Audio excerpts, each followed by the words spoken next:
Boy. Deion Sanders got him. He done kicked us some dust. He has definitely kicked us some dust. Guys, this is your boy T Dub was Blades in the Sports. We are here live. Normally I'm talking boxing talk, but today, guys, I have to talk about this Deion Sanders, him going from Jackson State to Colorado State.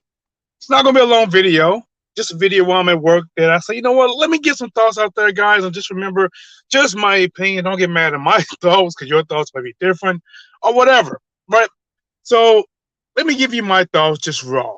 Um, First heard about Deion was, trying to get a coaching job, and then I heard he got one at Jackson State, and I gotta tell you this. Um, he made me want to Google and look up more about Jackson State. Brought some attention to the school, brought some attention to the area, to the state, to the city. From what I heard, he got them sponsors. He used a lot of his connects. Michael Strahan, he got them, I believe, an Under Armour sponsor, helped change the culture. Did not have a big salary. I mean, it's big for people like me. I would love to have it, but I believe it's around 300,000. He put a huge spotlight on HBCU schools. Um, and I believe this is, I don't know if it's the first time, but a first time in many years that he led this school, the football team, to an undefeated record. That is great, especially for seniors that's getting ready to graduate. You know what I'm saying? You got a chance to play and finish out your year and season undefeated with Deion Sanders. Potentially some of them guys could go pro. But I want to get back to the backlash. Deion Sanders is getting a lot of backlash from leaving Jackson State and going to Colorado. Now, I want to know your opinions about it as well. Now, here's mine. Don't hate me for it. This is mine. I'm not mad at him. I'm not mad at him. I think he maybe done it for financial reasons. I think he may have done it for his kids, because obviously his kids follow him to Jackson State, and now I get a chance to get them in the Pac-12 and follow him to Colorado. I don't think he just specifically chose Colorado, but because they came with the bag, and also the opportunity, I think it probably made more sense with him. A lot of people believe that he should stay with Jackson State. That's their opinion. I wouldn't be mad if he did, and I'm not mad at that he left. For me, he's not a guy that went in there. This is why I'm not mad that Deion Sanders left. He didn't go to Jackson State, suck up all the resources, dirty up all the carpets, trash all the buildings, and leave it in a worse state than he found it, and to say, you know what? I'm done. I'm out of here. We didn't get that. He made it better.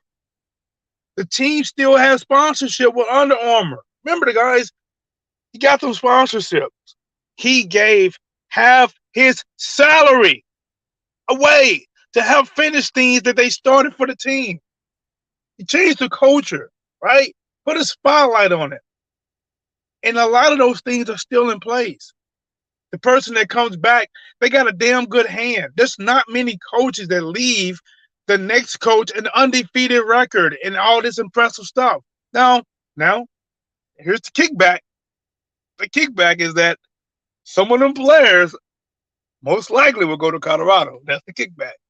And that most likely will affect the team next year. Excuse me. And I'm going to speak a little bit about what some people don't know is when he went to Colorado, right? He had, a players and coach only meeting. The only thing I don't get about this meeting, how is it players only, but there's cameras in there for the world to see? That's what I don't like. I don't like that. How is it players only? There's a guy holding the mic. There's two people with cameras. To me, that's not players only. That's a platform for the world to see how you talk to the players. That I don't like. But let's get to what he said. He said he's bringing his own luggage. Louis. So a lot of them better hit that transfer portal right now. I, I laugh. I laugh when I hear that. Um, and I know a lot of people take offense to that. And let me tell you guys, in case some of you guys have never played college football, um, I played college football and I played really tough high school football. When you go to college, a lot of times, I remember when I was my first year in college, there was maybe like 121 people or something on the team. And when we're training, they're running around saying, it's time to trim the fat. It's time to trim the fat. What they're saying is, it's time to get people off the team. It's time to see who can't take it, who's going to quit, who wants out. And they try to get you out and they only want to keep the strong behind. Um, like I said, I don't know if a lot of people have not been to college. Maybe some people have not been in this situation, but I always been in a situation to where they were always trying to get rid of the weak and keep the strong. And it happened and it worked. And you look around the team go for 130, 120, 190. Like people literally that you're running routes and drills with every day are just falling off. So I'm not mad about that. I know exactly what they're going to do. It's going to get into the minds of the people that's weak and feel like they're not going to be able to make it and cut it, and they're going to leave. And that will help the program. And the people that's going to decide to stick around, they're going to try their best. They're going to damn sure do a lot better than they did last year. So I'm not mad at Deion Sanders for saying that, hey, I'm bringing my luggage, Louis, hit the transfer portal. I'm not mad about that because that is going to make only the strong survive. But again, back to the Jackson State.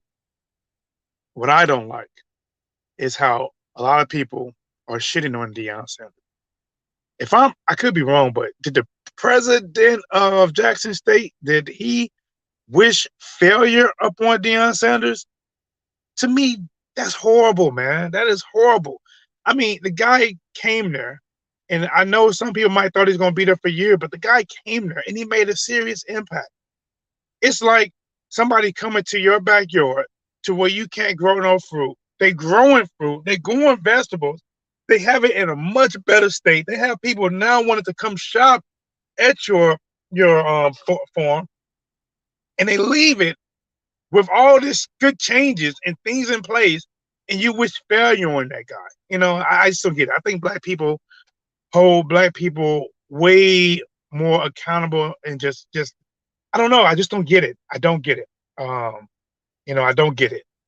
The man got to look out for. Listen, at the end of the day, they paid him 300,000. He gave 150,000 to the school. That's out of his pocket. He have finished things that are in place now that are still in place after he left. They still have Under Armour deals. Them guys were switching suits every day, like church was on Monday, Wednesday, Friday, Saturday, Sunday. I don't take nothing away from Deion. To be honest, I wish him success because I believe it's going to be harder for him in Colorado than it was at Jackson State because he left Jackson State to Colorado. I think it's going to be hard on him, and I wish the man luck. And I'm going to follow his career. I'm going to. I don't have no ties to him. I don't. I don't even think about this. I don't even know about the team Colorado. I don't know much about them, but I want this black man to have success. I want his son to have success. I want that new guy, that new kid that he recruited, the former #1 recruit that follow him to Jackson State, that's following him to Colorado. I want them to have success. I want them to win. Matter of fact, I would love for them to go undefeated their first year. That might be a stretch, but I would love it. I'm not going to put another black man down because he helped out. No matter if you thought he was going to be there for life, and no matter if you wanted him to be there for life, he started something. And if you're so mad about it, how about all the people that's mad about it? You go there and pick up where he left off. You go there, give half your salary, help fix things, help recruiting. You do it. He's just one man. And he got many haters. If them haters, put their boots and use their boots in hand like they use their mouth on hating Deion Sanders, I don't think another HBCU school would ever struggle in life. But the fact is, I think these people sit back, most of them, not all of them, I think most of them sit back They don't care about no HBCU school. They don't care. But when somebody else do something that they think they should have done differently, now all of a sudden they care. Man, get out of here. All right, man. Whatever. If your thoughts like my thoughts, let me know. If they different, let me know. Remember, it's just my opinion. That's all it is. It's just an opinion, and it's not going to change nothing. So don't be mad at me for my opinion, because that's what it is. I'm not mad at you for your opinion, even if they're on different sides of the line. For me, I'm not mad at him leaving Jackson State. He left it in a better position than when he found it. Things are still in place for them. Spotlight is on them, and because he did what he did this year, they're going to watch next year to see how well they do. You know what? This is a time to really capitalize, really get in there, really make a push, because they're going to have spotlight on you next year. Do it, and allow prime time to go to Colorado and have an extreme uphill battle with a team that won one damn game, with players that probably don't believe in themselves, don't believe in the coaches, don't believe in them skills, and don't believe in winning. He has an uphill battle. And the main people holding him, the main people talking about him, the main people holding him back, the main people that's wishing failure on him is the people that look like him. If I'm lying, tell me. I'm out.